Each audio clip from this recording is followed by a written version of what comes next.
Synthhead friends. Synthhead. It's a good name for a YouTube channel, Synthhead. Maybe there's somebody already called Synthhead. I don't know. Hi, it is I, Echo Craft. I know I haven't done a video, well, since the last car synth video, Samurai show, and I was going to do one Thursday, and then, it's crazy. Having a dog, a puppy. I know I keep bringing it up. Samurai calls me the puppy prince. You know, it is what it is, and it's tough, but, I'm late for work. This is becoming a habit. I got to be careful because I don't want to get written up, but, So, I don't know. I feel pretty good today. A little tired. But, the debate goes on with Samurai and I, and I'm sure a bunch of other people, because everybody's like, can't you guys stop talking about the PB12 and the Muse? And I can't, because I keep seeing videos on the PB12, and I keep saying, I'm not impressed. I'm just not impressed. I see a video on the Moog Muse, and I sit there and go, wow, like, that wow factor is there. It's crazy. I just, Samurai today was like, the Moog Muse sucks. I know he didn't mean it, but I have to give him shit for it because, he doesn't like when I rag on the Cream Dream. That's what makes us battle bots, man. Me and him, we battle it out. That's the fun part. But seriously, I am not impressed with that synthesizer. I really am not. Hi guys in the chat, can't see. Looks like I can't even read it. I don't want to, because I'm going to get in an accident. But yeah, I just don't get it. I don't understand. Yeah, I'm sure it's a beautifully made synthesizer. I listen to it. I think I'm going to be completely honest. I think the Arturia Mini Freak blows away that thing. Arturia, if you're listening, you should come out with a synth called the Freak and replace that PB12 with that. Because to me, that synthesizer blows away everything. Everything. And I'm just telling you, it's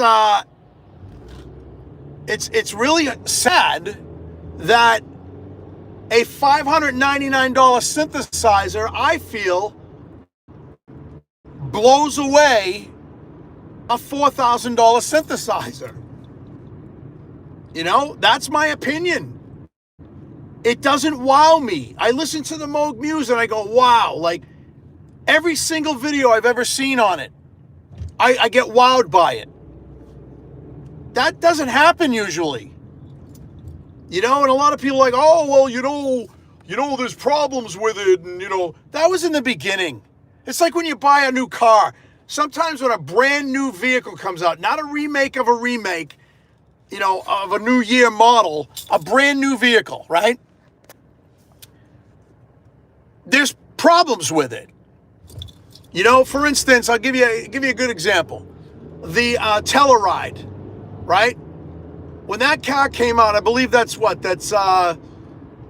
Kia, right? Now, I remember when Kia and Hyundai come out, they were disposable cars. Those cars were pieces of crap. But, they made their mark. They made their money. They did more R&D, and they came out with better cars, right? So, I'm going to sit there and I'm going to tell you, I know people that bought the Telluride, and it had problems.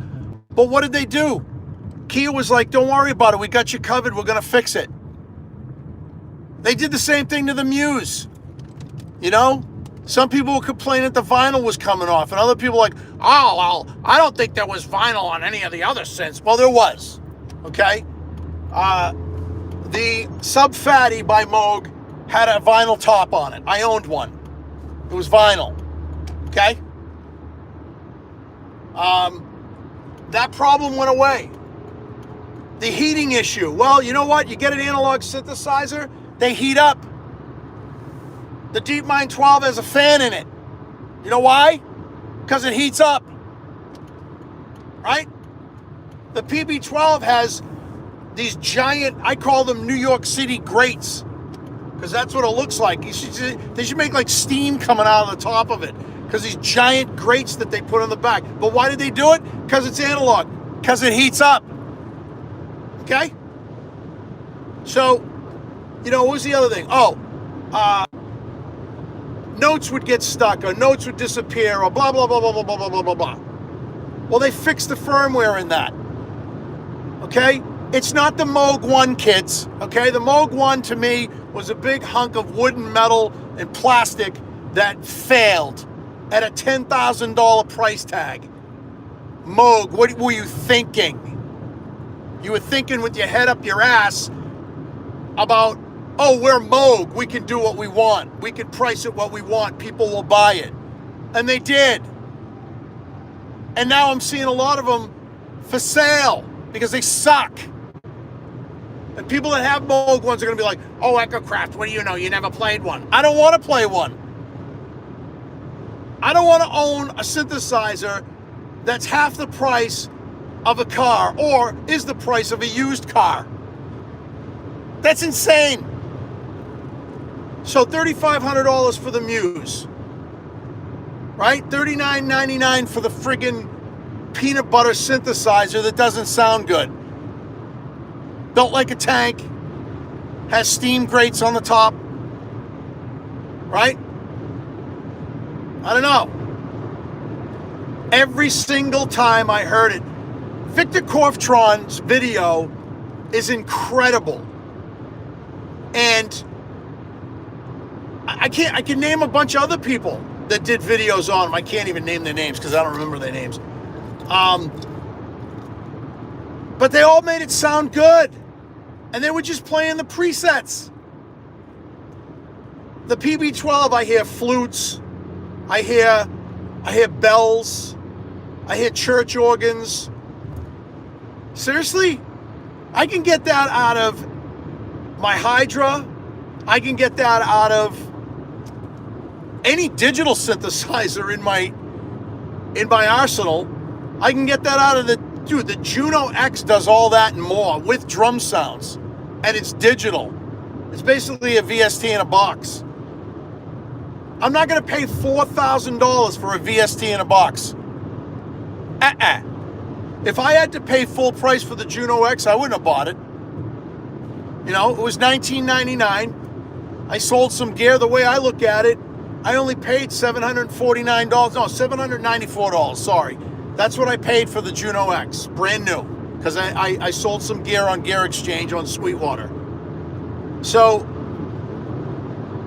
sorry, Samurai, but your cream dream is sour milk. Okay? The word muse means something. Right? It means that it's something that inspires you, or something, someone, or some being, or something that inspires you is your muse. All right?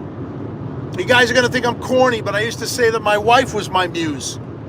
When I started dating her, I wrote a lot of great songs. You know, whatever inspires you. If you want to get the peanut butter synthesizer, or the cream dream, or the sour milk synth, or whatever you want to call it, go for it, man. Other people say, oh, I got it and I'm not disappointed at all. Yeah, whatever, dude. You know, I can get any synth in my studio to sound like that. And that's depressing. That is depressing. I thought the PolyBrute 12 was going to be a beast. It's built like a tank. It's pretty. It's got a lot of knobs and faders. It's got that cool morphing knob on it and all that shit. Great effects, right? But it just doesn't tickle me. You know? When I listen to a synthesizer and if I don't go, wow. Sometimes on the first patch you go, wow, and then the rest of the patches suck. It's kind of like when you used to buy an album or a CD or a cassette, you know, and you're like, wow, this song's amazing. And then you listen to the rest of the album and you go, oh, shit, man. The best song on the album. Everything else sucks, right? That's the peanut butter synth to me. The Muse, if I hear more than one patch that makes me go, wow, man. You know, I said it the other night. When I hear the Moog Muse and I hear it, and I just sit there and I sit back and I listen to it and I go, this is what I've been searching for my whole synthetic life. I'm not a synthetic being, but who knows? That might be coming. But that's what I'm trying to say. Like, man, I'm telling you, it just makes you go, wow. You know?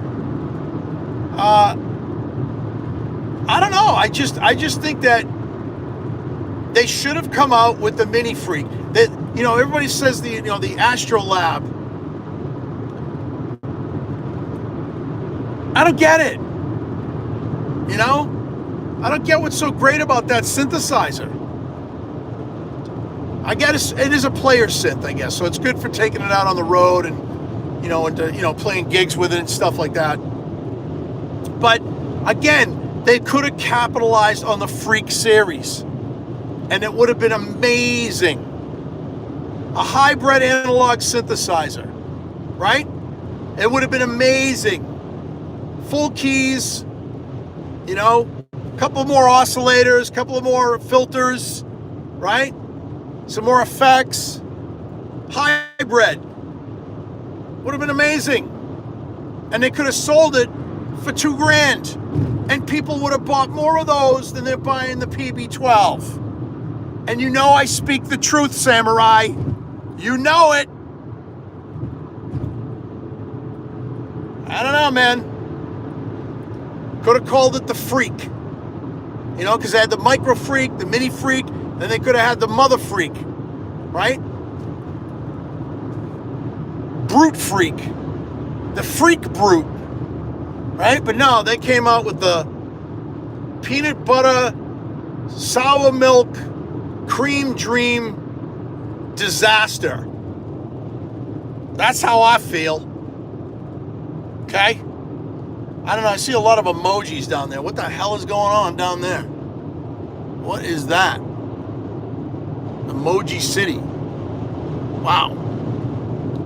I don't know. So, if you're in the chat and you don't like what I spat, sorry. That's my opinion. You know, Samurai sent me this guy from Russia, you know, and a guy from France, and all I heard was bells, whistles, flutes, and friggin' church organs and string pads. Not even good string pads. You know? I'm sorry, but I don't know. And these were, I believe these were stores, right? They were stores, one in France and one in Russia, I guess, or I don't know, I guess, but yeah, I just, you know, it's just messed up. It really is. It's just messed up. I don't see what the great satisfaction is about that synthesizer. It's not worth the price tag. And again, I'm going to sign off by saying this. They should have capitalized on the Freak series. Would have been amazing. They would have sold tons of them. I would have bought one. I would have bought that over the Juno X. Okay? All right, listen, ladies and gents. He, she, they, them. Bafangul. I gotta go. I'm almost at the coal mine right now. Love you all. Like I always say, stay crofty. Stay frosty, stay creative. You know, keep synthing. And peace out, guys.